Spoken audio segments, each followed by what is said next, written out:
So, not something we've been able to say in recent days. We're in international arrivals at Leeds Bradford International Airport, and we're waiting for people to come off a flight. The doors are closed at the moment, but a flight from Malaga has just touched down in the last 20 minutes, and they're making their way, getting their baggage, and they're going to be with us very soon. Extremely relieved to be home, like so many more who've arrived in the region today. John Hill has been following the events for us.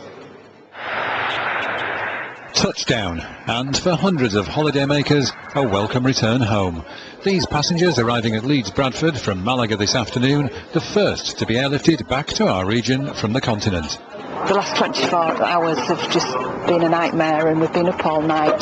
We thought we were getting a coach never came, just kept being delayed, and then we just by chance ran Jet 2 because we heard on the news that they were flying again, and just luck really that we got to the airport and there was a flight and we're home. We just woke up and it was just like, we're going home. We was like, whoa, because we didn't even pack or anything. I thought my dad were having a laugh at first. We've been to Medina in Spain, and we're 3 days late.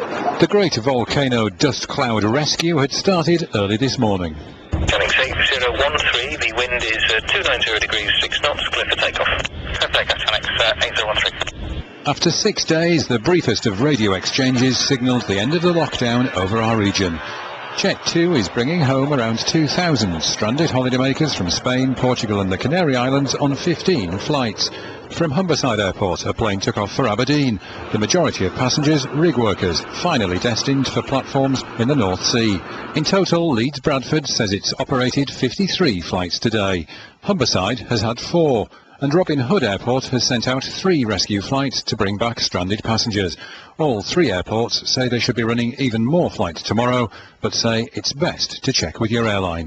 There'll still be a state of flux for a couple of days, I would imagine, for most airports, and it is really essential that people check before they travel. Well, after 6 days of warnings about volcanic ash and passengers going nowhere, now they're up and off. So is it the case that the ash was never as bad for aircraft as we were led to believe? We would never be forgiven if we'd let planes fly and there was a real danger to people's lives.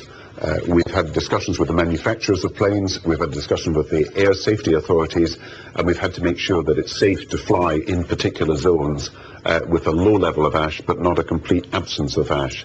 And while most of the attention is on those relieved travellers coming back, some, like Stuart Light from Harrogate, enjoyed super deluxe style room in an almost empty aircraft flying out to Mallorca.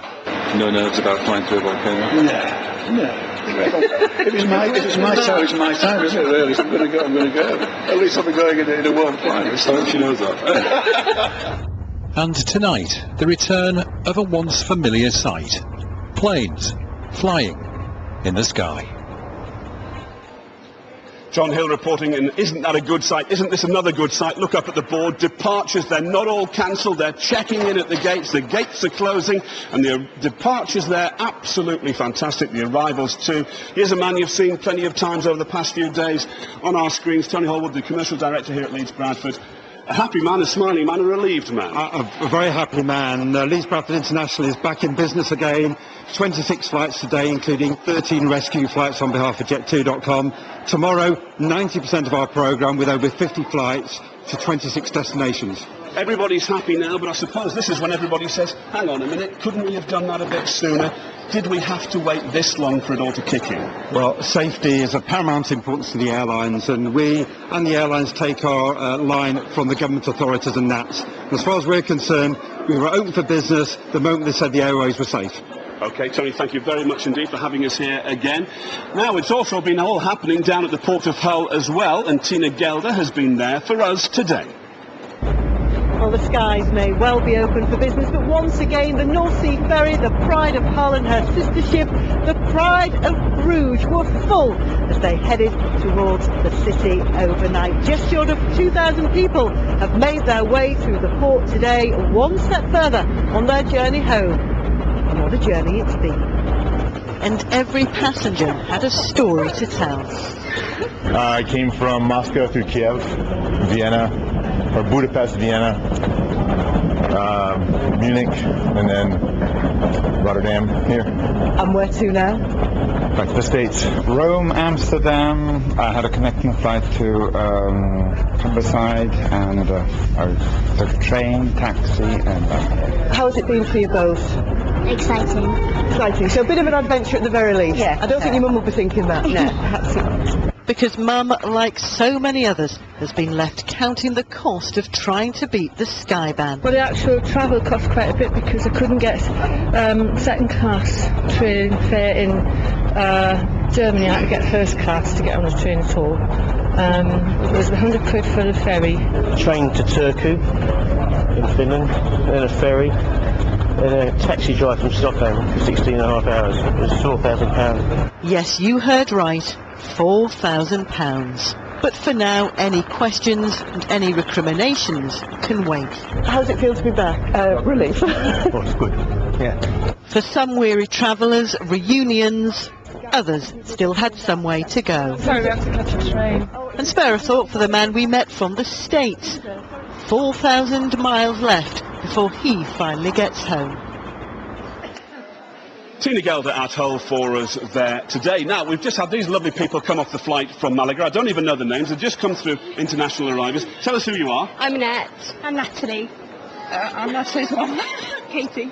Right, hello. Well, you've just come back in. What kind of a time have you had? I mean, how bad has it been for you, or has it not been that bad? It's been pretty traumatic, isn't it? Horrendous. We've been trying to get back since last Thursday, and we've had 3 cancelled flights, stayed in 3 hotels. So you're running out of money and things like that? What was it like? We had to pay for everything ourselves. Ryanair paid for nothing, and gave us no support whatsoever. Really? Accommodation, food, everything. We're glad to be back. And Mum, what's it been like? You've been on the other end of it, working how to get them just back. transferring money, and we just booked this flight for them this morning, which was great for us, and obviously had to pay for it, but at least they're back safe. And that's the main thing. What's it been like for you? Pretty much the same, just Pretty much receiving horrible. text messages, trying to get alternative transport and everything. Horrendous, really. Well, we wish you well. How far have you got to go? Have you got to go very far? Goodness. Skegness. You've got to still go all the way to Skegness. I'm going to London. You're going to London? Yeah. Oh, well, we wish you well. Train station. Your the train station, turn left, second on the right, third on the left. You should be all right. Thank you very much. Thank you. Well, there we are. That is the situation. You can carry on your journey now, ladies. There you are, off to Skegness, off to London. Their trip isn't over, and still many thousands are stranded abroad, but they will be coming back. We'll update you on what's going on towards the end of calendar tonight, but now back to you in the studio, Christine. Duncan, thank you very much. We do wish them well on that last leg of the journey. We will see you later in the programme, Duncan. Well, I'm joined now by travel agent David Hall, and I'm going to be asking you what people can do if they're planning to travel in the next few days. But first of all, the family there, they said that they didn't get any help with hotel bills, and yet I thought airlines were obliged to help them out if they were stuck out there. Yeah, it depends how you've booked your holiday. If you have booked a package holiday and paid one price for the whole holiday, then you are entitled to some help. But if you've booked it in separate bits, then the airline's obligation is to get you back home as soon as possible. Right. But the accommodation may have been booked through another totally different and unconnected supplier. So really, people could end up either losing money or fighting very hard to get money back. Yeah, there are many people who are away who are being charged for hotel accommodation or apartments or whatever. And if they've booked it separately, the likelihood is that they will have to pay that bill unless they're with a really good insurance company. 1 or 2 insurance companies are paying certain bits of this out. So the aftermath of this will continue to roll on for many weeks. Yeah, it will. It will. And there's lots of advice out there for what people can do.